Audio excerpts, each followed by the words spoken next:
जय श्री कृष्ण। श्रीमद् भगवद गीता अध्याय 10 श्लोक संख्या 3।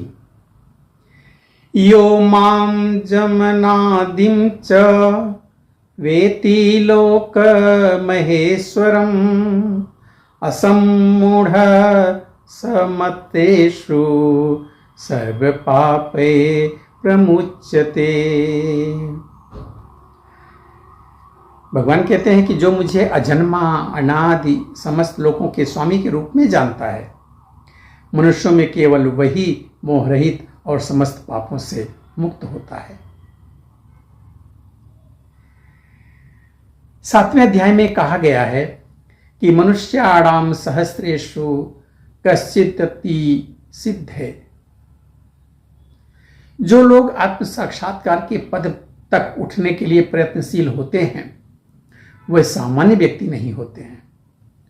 वे उन करोड़ों सामान्य व्यक्तियों में से श्रेष्ठ हैं जिन्हें आत्म साक्षात्कार का ज्ञान नहीं होता है, किंतु जो वास्तव में अपनी आध्यात्मिक स्थिति को समझने के लिए प्रयत्नशील होते हैं, उनमें से श्रेष्ठ वही हैं जो यह जान लेता है कि कृष्ण ही भगवान प्रत्येक वस्तु के स्वामी तथा अजन्मा हैं। वही सबसे अधिक सफल अध्यात्म ज्ञानी हैं। जब वह कृष्ण की परम स्थिति को पूरी तरह समझ लेता है, उसी दशा में वह समस्त पाप कर्मों से मुक्त हो जाता है। यहां पर भगवान को अज अर्थात अजन्मा कहा गया है, किंतु वे द्वितीय अध्याय में वर्णित उन जीवों से भिन्न हैं जिन्हें अज कहा गया है। भगवान जीवों से भिन्न हैं क्योंकि जीव भौतिक आसक्तिवश जन्म लेते तथा मरते रहते हैं। बद्ध जीव अपना शरीर बदलते रहते हैं, किंतु भगवान का शरीर परिवर्तनशील नहीं है। यहां तक कि जब वे इस लोक में आते हैं तो भी उसी अजन्मा रूप में आते हैं। इसलिए 4थे अध्याय में कहा गया है कि भगवान अपनी अंतरंगा शक्ति के कारण अपराशक्ति माया के अधीन नहीं हैं, अपितु पराशक्ति में रहते हैं। इस श्लोक के वेत्ति लोक महेश्वरम शब्दों से सूचित होता है कि मनुष्य को यह जानना चाहिए कि भगवान कृष्ण ब्रह्मांड के सभी लोकों के परम स्वामी हैं। वह सृष्टि के पूर्व थे और अपनी सृष्टि से भिन्न हैं। सारे देवता इसी भौतिक जगत में उत्पन्न हुए, किंतु कृष्ण अजन्मा हैं। फलतः वे ब्रह्मा तथा शिव जी जैसे बड़े बड़े देवताओं से भी भिन्न हैं, और चूंकि वे ब्रह्मा शिव तथा अन्य समस्त देवताओं से सृष्टा हैं, अतः वे समस्त लोकों के परम पुरुष हैं। अतएव श्री कृष्ण उस हर वस्तु से भिन्न है जिसकी सृष्टि हुई है, और जो उन्हें इस रूप में जान लेता है वह तुरंत ही सारे पाप कर्मों से मुक्त हो जाता है। परमेश्वर का ज्ञान प्राप्त करने के लिए मनुष्य को समस्त पाप कर्मों से मुक्त होना चाहिए। जैसा कि भगवद गीता में कहा गया है कि उन्हें केवल भक्ति के द्वारा जाना जा सकता है, किसी अन्य साधन से नहीं। मनुष्य को चाहिए कि कृष्ण को सामान्य मनुष्य न समझे। जैसा कि पहले भी कहा जा चुका है, केवल मूर्ख व्यक्ति ही उन्हें मनुष्य मानता है।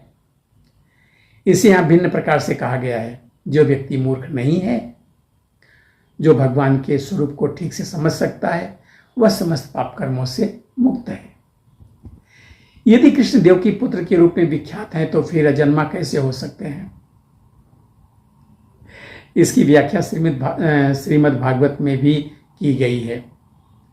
जब वे देव की तरह वसुदेव के समक्ष प्रकट हुए तो वे सामान्य शिशु की तरह नहीं जन्मे थे। वे अपने आदि रूप में प्रकट हुए और फिर एक सामान्य शिशु में बदल गए थे, परिणित हो गए थे। कृष्ण की अध्यक्षता में जो भी कर्म किया जाता है वह दिव्य है।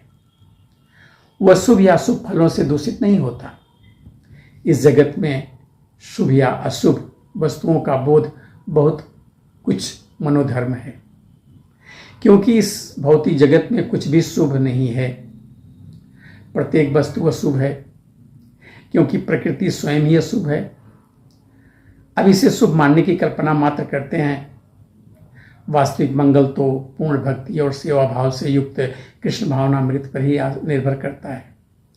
अतः यदि हम तनिक भी चाहते हैं कि हमारे कर्म शुभ हों तो हमें परमेश्वर की आज्ञा से कर्म करना होगा। ऐसी आज्ञा श्रीमद् भागवत तथा भगवद गीता जैसे शास्त्रों से या प्रामाणिक गुरु से प्राप्त की जा सकती है। चूंकि गुरु भगवान का प्रतिनिधि होता है, अतः उसकी आज्ञा प्रत्यक्ष परमेश्वर की आज्ञा होती है। गुरु, साधु तथा शास्त्र एक ही प्रकार से आज्ञा देते हैं। इन तीनों स्रोतों में कोई विरोध नहीं होता।